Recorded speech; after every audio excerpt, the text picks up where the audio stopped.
Hi everyone, welcome. Hope you're having a great Wednesday wherever you are. We're just waiting for a couple of seconds for more people to join. We've had over 600 signups today, which is amazing, and we're very excited to get started. So we'll just wait for a couple more moments. We're just at 70 now, so I think we'll be good to go. But if we haven't met already, my name's Martha. I'm the content marketing manager here at Wynter, and this week I'm joined by Alina, and I'm very excited to have her here in person. If you haven't met her already, she's got a pretty incredible story. She sold her house to start Chili Piper back in 2016, and she was on a mission to improve the buying experience in B2B. In 2022, the company reached a valuation close to $1 billion, and their demand conversion platform is now used by top teams like Monday.com, Gong, to optimize their buying funnel. So today, Alina is here to discuss how humans plus AI agents are the new go-to-market playbook.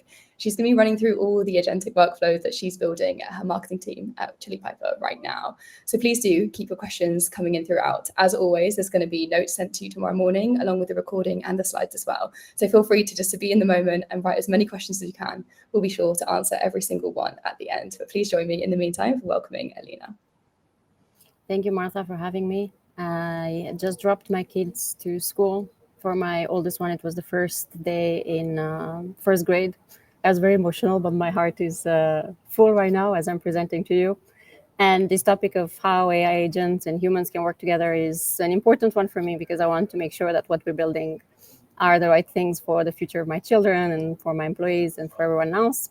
I look forward to getting feedback from all of you today and the things that I'm working on. I'll be looking at your comments from time to time, so I'll be able to answer them, and I will also ask questions because what's the point of having a live if I can't interact with all of you? That's the most exciting part for me. All right, first I'm going to tell you a quick story. In 2023, I decided that I will take on the acting CMO at Chili Piper.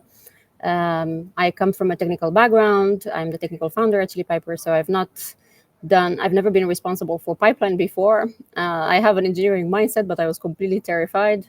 I figured that somehow with my builder mindset, I can figure things out. I was just very curious why a lot of CMOs stay such a short tenure in their role, why the CAC for our acquisition channels were so high, and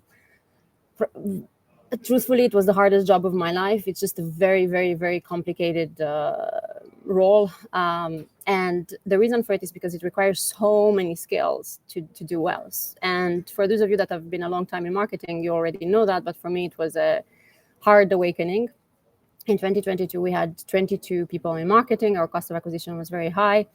And by 2024, with just 2 marketers, we've managed to book 1,400 sales qualified meetings. We've managed to make our numbers, but it was really, really difficult. And what I've learned, because of how my brain works and how I want to measure everything, even though it's not possible to measure everything, I wanted to have some equations and some formulas that could help me navigate. And the way I've been understanding it is it to be a combination of 3 things: a combination of getting attention. You all know how hard that is. Making sure that you pick the right channel with the right offer, and then you orchestrate the right things behind the scenes. On the attention front, what I found that worked for us, and for me, particular to my personality, was number 1, humor. I love to break holes in the recent trends. So for instance, this one was something that we've done for April Fools. When everybody was going to office, we required everybody to come to this labyrinth that got us close to 1 million impressions, organic. Another thing that, another modality for us for getting attention is doing unusual things. So for instance, you rarely see people with half pants. That's me. I don't mind wearing my pants cut. And this is a video that I've done with one of the influencers in the space, also close to $1 million organic impressions. And of course, a lot of useful playbooks that help our fellow marketers in that we publish about experiments that we do and so forth. So these were the 3 modes of attention that we found that work for us. Then we understood that, at least for now, we found 38 growth playbooks, and we found that it's really difficult to just put your eggs in one basket, and there's so many channels, and you have to be good at so many things. You pick just one growth play here. You can pick programmatic SEO, and you can spend 20 years on that, and still learn a lot as you go along. So they're all very difficult. Yet we've managed to, these are the growth plays that we picked at Chili Piper. In each one of those channels, we're either working with fractionals or with agencies. So it's not just the two marketers, we're working with specialists that can help us make these channels better. That's one of the reasons why I like fractional work so much these days.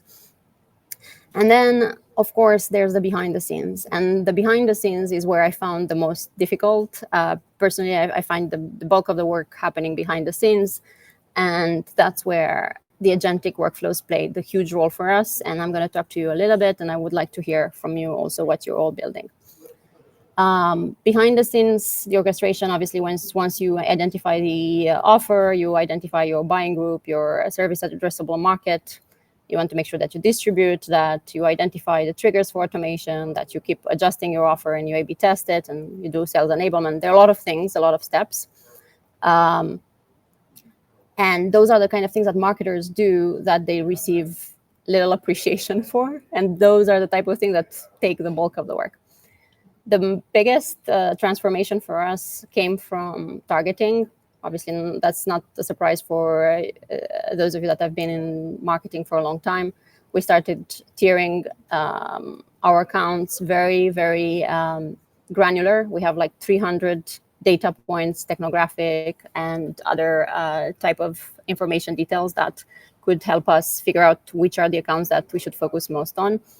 That's how we realized that our top accounts were giving us a big revenue potential. You can see here, there are only 872 accounts in our tier one accounts, but they give us a potential revenue for 377,000 licenses. At Chili Piper, we sell per license right now. Obviously, we have credits for AI, but it made us realize that we don't need to have expensive advertising campaign. We don't need to spend so much on acquisition channel because our account list is very short. Obviously, there are other tiers as well, but it allowed us to be very, very focused. And that's probably the biggest change that we've made that allowed us to reduce our cost of acquisition. And then we started looking at all sorts of workflows that we can do that would take all the repeatable work, all the manual things that we do in each one of the functions. So I'll go through some examples. And that's where I would love to interact with all of you. Before I go to examples, let me see if there are any questions. All right, not yet. So obviously, as the CMO has a lot of things under their remit, there are events, there's the growth channel, there's the demand gen, product marketing, content, partner marketing, customer marketing, social media. They might also have the design function under them or not.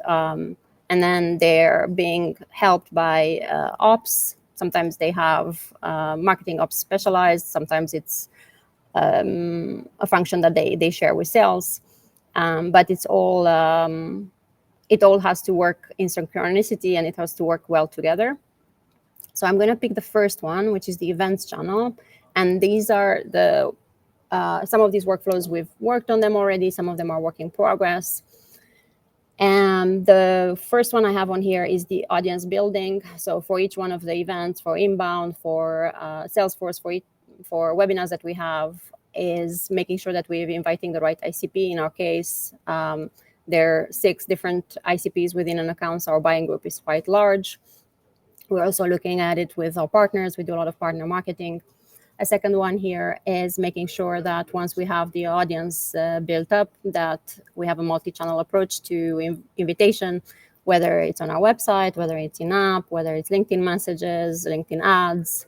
Our AAMs, our SDRs reach out to invite them, and all of these have to happen in synchronicity because we have campaigns that are happening at the same time. So we have to be smart about how not overwhelming our audience. We want to make sure that we optimize for no-show. We get people excited before they come to an event. We explain to them what's in it for them and optimize for that based on the ICP, based on segments. Actually, this one is the one that optimized for show rates. This one for people that don't show up, making sure that we still nurture them. The conflict resolution that I was telling you earlier, making sure that we avoid overlap with other campaigns. We're very particular about how we're tracking pipeline from events, even if contact from an account showed up and then somebody else showed up later to a meeting sales, then we track the influence. We also do a lot of orchestration with our partners, making sure that we follow up together for reporting as well as optimization of pipeline. And for things that we do at events, we make sure that the content is reused, that even though we record a long video, that the clips are being shared and we can reutilize them for customer stories, etc. I'd be curious, outside of this 8 workflows that I'm sharing here, what else have you all seen as being successful, or if there are any questions about what I'm showing here? All right, I see from Michael, what differences did you see between the different tiers of segments, company size or other factors? It's about 300 factors that are really important. So I can give you some examples from our own segmentation. Chili Piper is very sticky with companies that have large, complex deal cycles. When they have a large sales team and there's an account manager and there's a CS and there's an SDR. So if they have multiple touch points, that's when Chili Piper is most helpful. So we look at the count of SDRs, the count of AMs, the SDRs. So the larger the complexity, the better it is for us. That's one example, but there are many, many other things. What tools are you seeing these workflows in? So we do some of these things in N8N, some of them with Chili Piper, some of them with Clay. And right now we're trying to stitch a bunch of them directly in our platform in Chili Piper to be able to measure the pipeline directly, because it's a lot more difficult in N8N to see what's really happening and see the success for these campaigns. Emma, how big is your marketing team and how is it structured? What's the balance of AI agents versus human? I'm going to talk about the humans versus AI agents at the end. Booth meeting booking workflows from Laren. So right now at the booth, we have QR codes and we allow people to book meetings directly with our sales team. We don't scan. We don't do scans because we are less interested in that part. We're mostly interested in creating pipeline at the event. So we don't, we work directly with sales if they're qualified. Alexandra asked me, what data tools and systems do you have a resource to evaluate 300 characteristics to get the tiered accounts? So some of it is ourselves. We measure it ourselves. We have some agents that look at accounts, and some of it comes from a company called GoodFit. They are competitor to KeyPlay. I think I responded to all the questions. So does anyone found any other workflows that they found useful for events that they want to share in the comments? I really want to see, especially for you, those of you that do webinars with SQL or with something else, if you've seen other playbooks or workflows successful. If not, I'm going to go to the next one until you all share. The next workflows are for the growth team. So we have a form recovery workflow agent that we're working on right now, so that if somebody just attempts to fill out the form, if they just put their first name or their email address and they don't go through the full booking process, we still intercept that and follow up with them. The abandoned chats, we've already done it. That's because we have a product ourselves. And then for the demo no-shows, we've also already done it. If somebody does not show up to a meeting, we have an automatic workflow in place based on their ICP to make sure that we get them back. Something that we're working right now directly is you're getting intent from G2. So people are visiting your G2 page, for those of you that are in software. And G2 sends you an account intent signal, and then automatically we find the ICP within that account, the buying group, and make sure that we reach out to them with a personalized message. Then we have intent data from 6sense and demand base, and making sure that we are also personalized playbooks for that.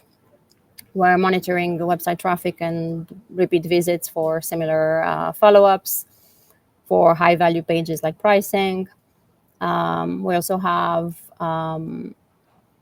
for in-app plays, we make sure that we follow up based on product usage intent to educate them, make sure that they adopt things, because our growth team also helps with engagement and cross-sell and upsell. And the reason why our growth team helps with the full funnel is because we believe that customers are our best marketers. They're the ones that we want to make sure that they're happy, and we want to not create a leaky bucket when they come in. We also do similar things with our account managers. We help them with cross-sell. We also have an ROI calculator workflow. So if somebody's playing with our ROI calculator, we have personalized plays. And if somebody's starting to use our product from our high-tier accounts, we make sure that we multi-thread them with executives as well. So in our case, if OpenAI comes in and they have a small trial, even though in our Salesforce it will be like a few $1,000s, we have escalations here. So make sure that we multi-thread with the executives. So I would go and I would talk myself as an example. Any questions on the growth plays, on the growth orchestration plays?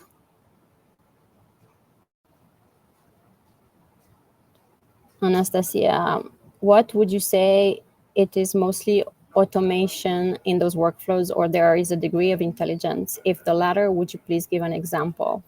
All of them are a sequence of steps plus a combination of either a simple LLM node that allows us to summarize something or make sure that we gather some information from that would be manual for SDRs, for instance, going to the website and seeing if who do they target, what industry they have, because not all the times the industry that we have listed is the correct one. So they all have a component of that. I can give you an example for chat. Right now, we have a chat that's completely autonomous, and it talks to our ICP based on certain strategies. So if a CMO comes on our website, then they have a different play than someone from ops. They're being greeted with different messages. They're being taken to different sides of our website. But they all have a combination of just regular steps and some LLM node or some autonomous AI agent. Another question from Olena. What is the AI portion where those agents add value versus manually set up workflows in CRM? So it's a similar question to Anastasia. And the agents, we use it in the places where a human would have to manually double check on something, go on somebody's website and make sure. In our case, for instance, we only target B2B companies.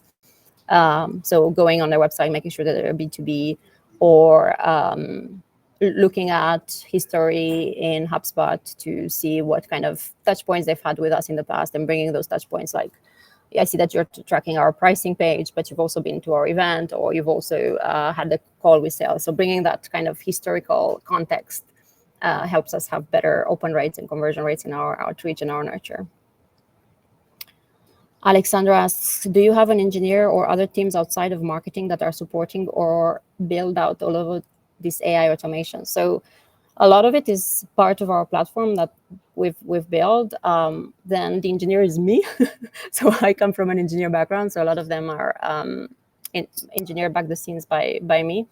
But I would say that in our team, we're a little bit unusual in that everybody is excited about building these workflows and building agents, playing with n8n, because it's just the culture at Chili Piper. So when we have projects and we prioritize them, usually a lot of people get excited to volunteer and help us out.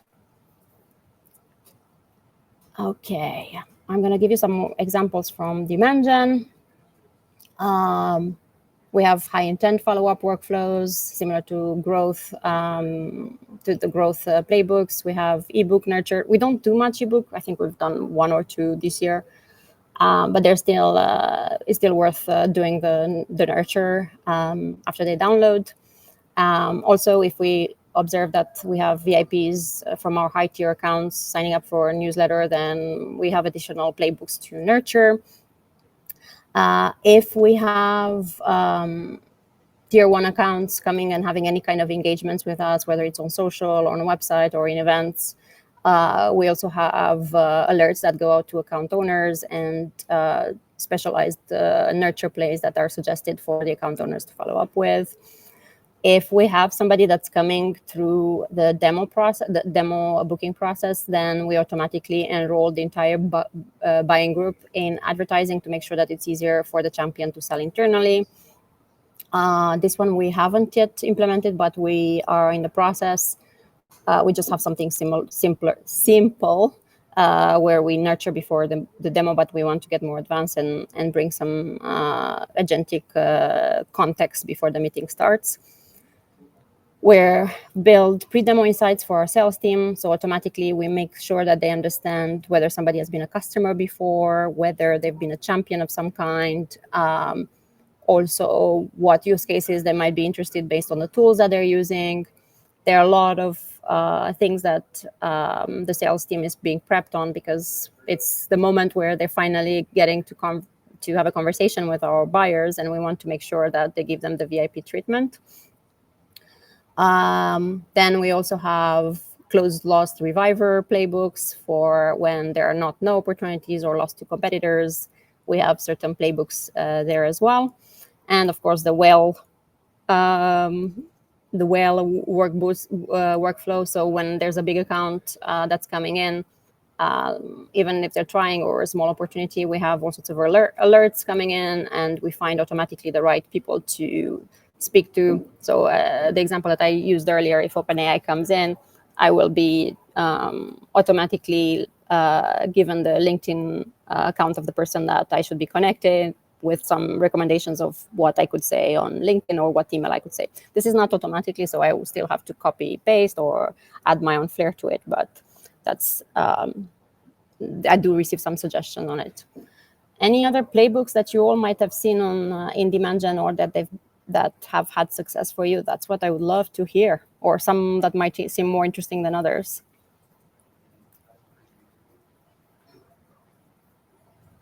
Okay, I see a bunch of questions. Michael, I'd love to hear about how you automatically add the buying group to advertising. This is my favorite play, saturating an entire company with ads. It's actually not that complicated. So when we have a hand raiser for the demo playbook, we have something automatically set up with Clay, where we've set up some ICPs from that particular account. It searches, it automatically creates the list for us. We put that in Snowflake. With Snowflake, we have high touch, and high touch pushes it to LinkedIn. That's something that we've done. Can you give a specific example, show how it does work and what problem is solves? That's Luciano, that's one example that I just gave. I have hundreds of these things set up, so I'd be curious which one would be more interesting to you, and we can detail it later. David asked a clarifying question. Are these playbooks managed technically from Chili Piper, or each play is created with a mix of different tools? That's correct. It's a mix of different tools right now, and we're trying to see if we can consolidate all of these tools to our platform, but with deep integrations with N8N and Clay, so that we can all see the pipeline results. And I'll show you how we currently do some of the behind the scenes measurements. Nico also wants another example of how to set up a specific agent. Martha, it seems that we need to do a follow-up where I can show how this agent works specifically. All right. From product marketing, we have competitive list manager that keep us green, evergreen competitive lists. We have feature battle cards. So if a feature is mentioned on a call, the salesperson is enabled with the specific battle card so that they can send later. We also, if they mention a competitor, we also send battle cards. This one is, we just monitor gong calls for mentions. The usage tracker, what we've done is we've put all the conversations in our gong calls or our sales calls, and we see if our sales team is actually using the messaging that we've set up. And we segment that by ICP, we segment it by account size, and kind of get insights to open opportunities, close one, and we managed to do a lot of inferences from that. We have a pricing objection handler and a renewal risk detector. I'm realizing that I have a lot more slides, and I think I have only 3 more minutes. Martha, can you confirm that I only have 3 more minutes? No, it's fine, Alina. Keep going. Totally fine. We're absolutely fine for time. Okay. I'm going to go quickly through the other ones. This for the content, trend spotter, multi-generator, prospect generator, distribution, competitive gap. On the partner marketing, we have a lot of cross-beam nurture plays. We love cross-beam, and we love partners, and we work with a lot of them. On customer marketing, as I mentioned earlier, to me, customers are my best advertisers and my best marketers, and we pay a lot of attention to making sure that we surface advocates, that we celebrate them as much as we can. We also mine for testimonials from Gong, from Zendesk, and from other places to make sure that we have all our grounds covered. On social media, yesterday I posted about our process to measure social media influence as well on LinkedIn. For instance, right now we've measured that 50% of open ops are touched by my LinkedIn posts. And the way we do that is we scrape only my posts. So we take the ones that have a lot of engagement, and we look at comments and engagement, and we de-anonymize it. So we don't say which person engaged with it, but which company. And then we check our open ops opportunities and measure that way, and see that 50% of accounts have been engaging with my LinkedIn post in some way or another. I explained more in this Notion docs that I've posted on LinkedIn yesterday. And then our AI team, which we call AI Ops, helps us a lot behind the scenes to make sure that we have the right data, that the data is clean in Snowflake, that it's clean in Salesforce, in HubSpot, so that we can do a lot of this data hygiene, the buying group composer. We make sure that we have the right definitions for different account stages and how we're thinking about attribution and influence. So they're a critical part of our process as well. I'm going to look at your questions after I finish, because I'm going to try to go quickly through the rest of the screens, and then we can have a discussion about all of them. At the end of the day, though, the most important thing is that these workflows get revenue impact, and we measure that. And the way we've been doing that is by looking at stages of accounts and the touches on the accounts from all of these workflows. So we have the cold accounts from our tiered accounts. Cold accounts meaning that they've had no touches from marketing or from sales. And then we have aware accounts. This means that there's some engagement of some kind in consideration. These are hand raisers, people that have come and showed interest in the decision stages, open opportunities, and obviously closed one are the converted customers. We measure further down the funnel also cross-sell, upsell, and retention. But we also look at conversion points. So how many days it takes between these different stages, and also what percentage of them are moving through the funnel in the different workflows, and for the different segments. I'll give you some example from our data right now.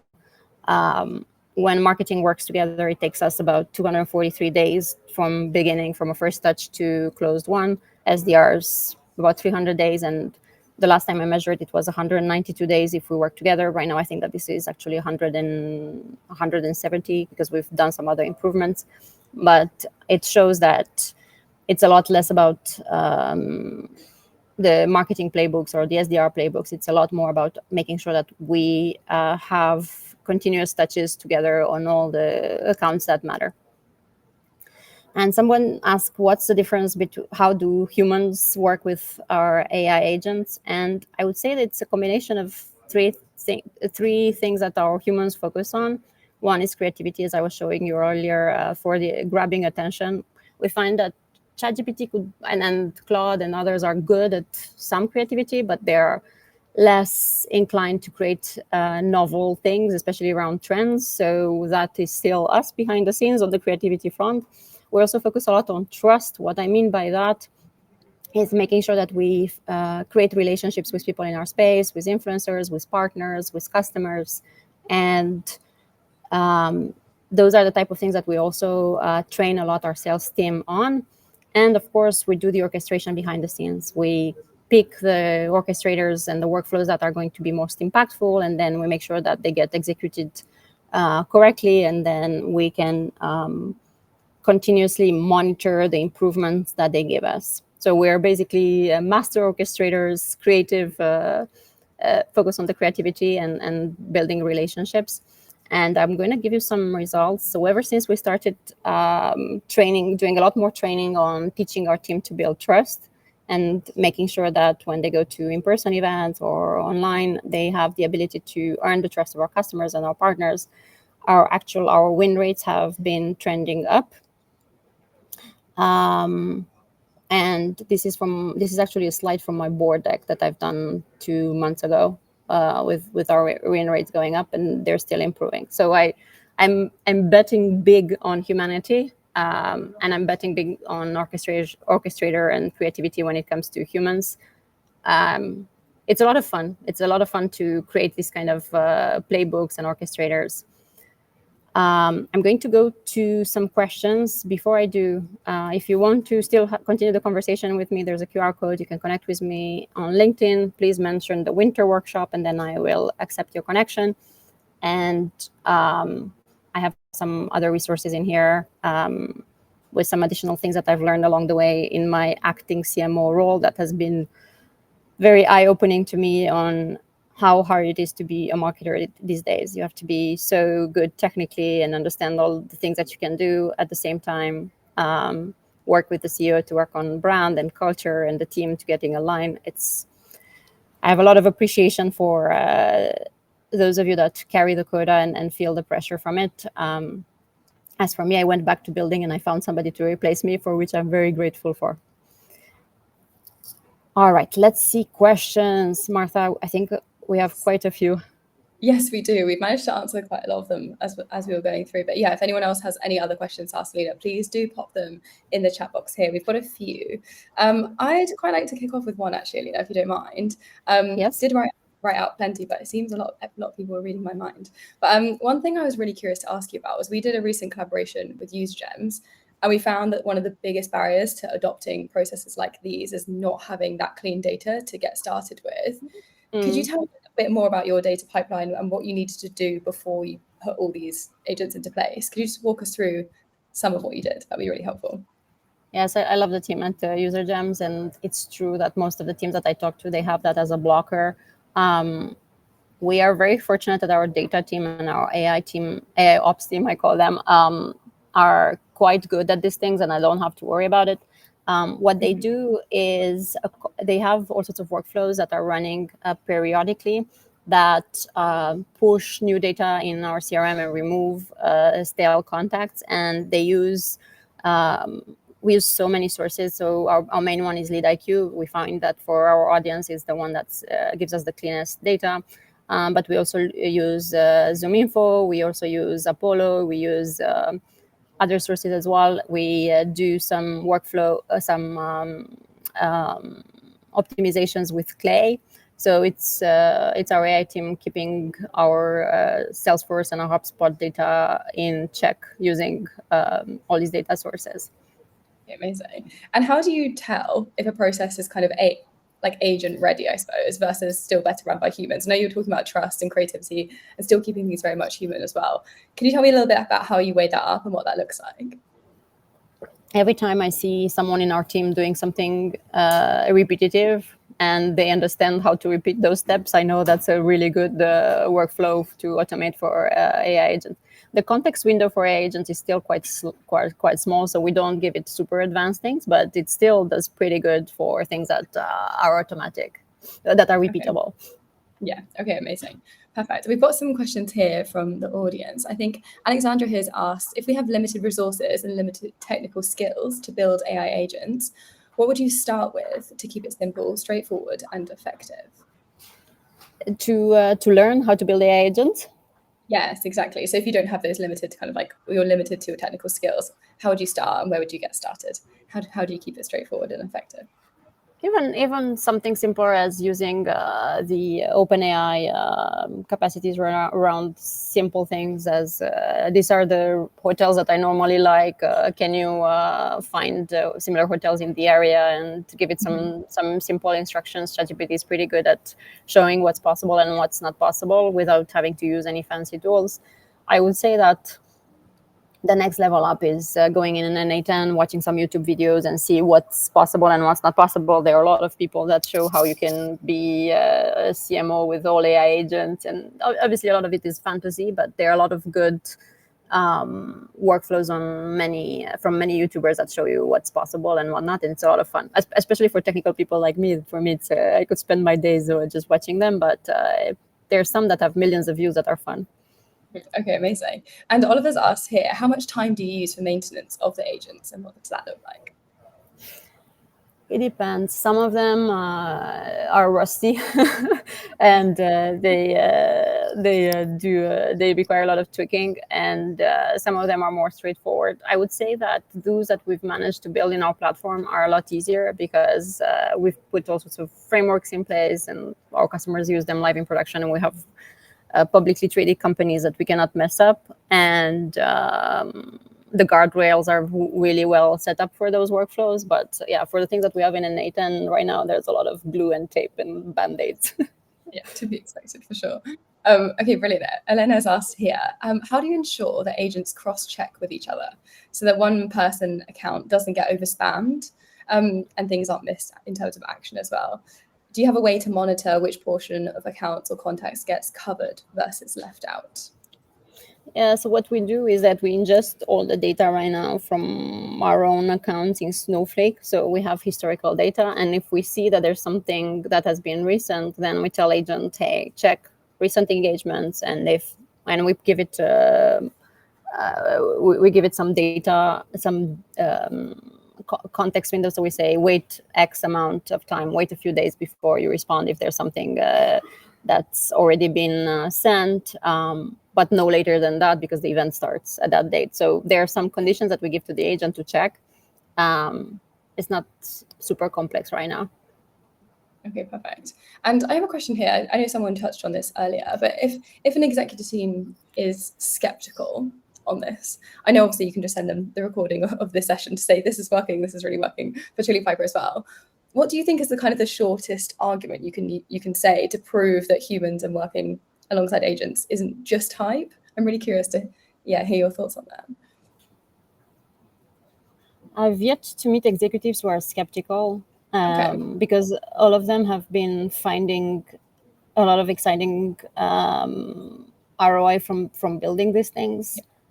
If you still find them, send them to me. I'm curious how their mind works. Yeah, it's interesting because in our winter research that we run, I'm obviously in charge of running the research, finding out what everyone's talking about, which is absolutely fascinating, and kind of get to hear all the gossip on what's going on. And some people still out there still don't want to do it, and it's really interesting. So yeah, I was just curious from my own end. I've never met those. I've never met them. I want to meet them. Well, apparently they're out there in B2B SaaS. So let's see. We've got a question here as well from Michael. This was regarding something you were speaking on earlier, in terms of increasing win rates. Were win rates increasing prior to the changes too? I guess that's on your slide that you talked about the success of everything.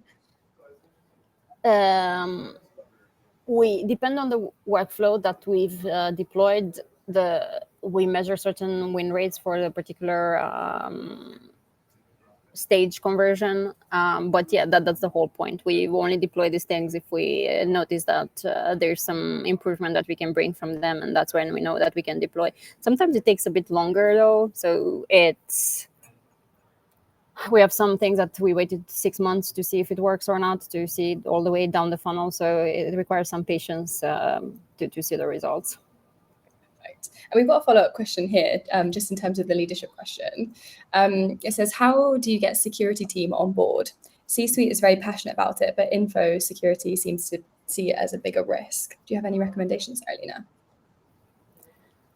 That's I do notice some of that, especially with our enterprise customers. They're very particular. What we've been doing is to make sure that they can use their own approved models, what they've decided that it's safe for their organization, whether they have something on that can work in their case, and that's how we alleviated their concerns for a particular platform.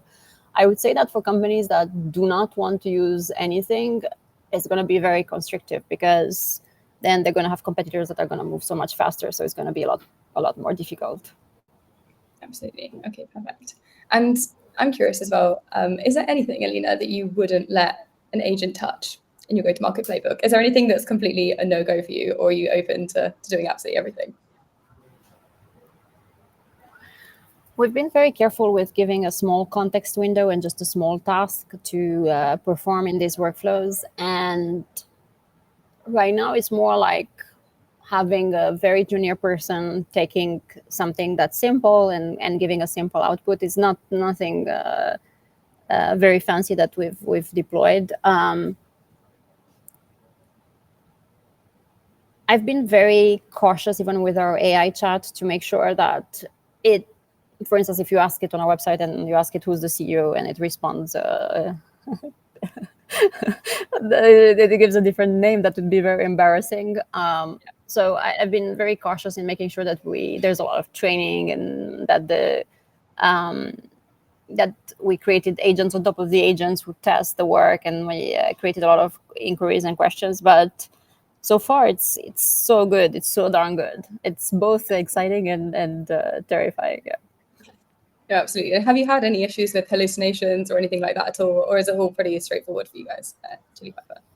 If the context window is large and the question touches too many things, and yes, it happens. But that's why we've been restricting a lot the task to simple things, simpler things. Yes, no, definitely. Okay, Anastasia has asked a question here. She says, you mentioned humanity as one of the key areas you focus on. What does it mean to you, and how do you achieve it? What I'm observing is that it's a lot harder for us to trust the information that we see. And when we scroll right now, we don't know if the AI the comments are AI generated, if the person that we're speaking with has their AI avatar, that the content has been written by AI. So we're going to form a much higher level of scrutiny and skepticism with any interaction that we will have with our screen. And I believe that's a good thing, because we will spend a lot more time in physical spaces, in real life, especially with our customers, with our partners, and we will be a lot less, we will carry less mask, because in person it's a lot difficult to plan everything, to prepare everything to be perfect. So we'll realize that we're back to one-on-one relationship building, and back to one-on-one learning how to cooperate and collaborate with one another. And I like that a lot. Yeah, definitely. I think also freeing up that time where you can actually have those proper conversations, seeing people face to face, is so important. It's something that I'm seeing as I'm doing lots of analysis on the back end of Wynter as well. So it's really nice to hear that you're going ahead fully with an AI approach, but also keeping people in mind. It's a really lovely thing to hear. I think we've run out of questions, actually. We've seemed to have answered so many. If anyone has any more questions for Alina at all, please feel free to connect with her on LinkedIn, as she explained, sending a little message to say that you're in this workshop. And if you have any questions about Wynter at all, please feel free to reach out to me at any time. As always, I'll be sending the slides, the recording, and my notes from this session to you tomorrow morning. So expect that in your inbox as you wake up tomorrow morning.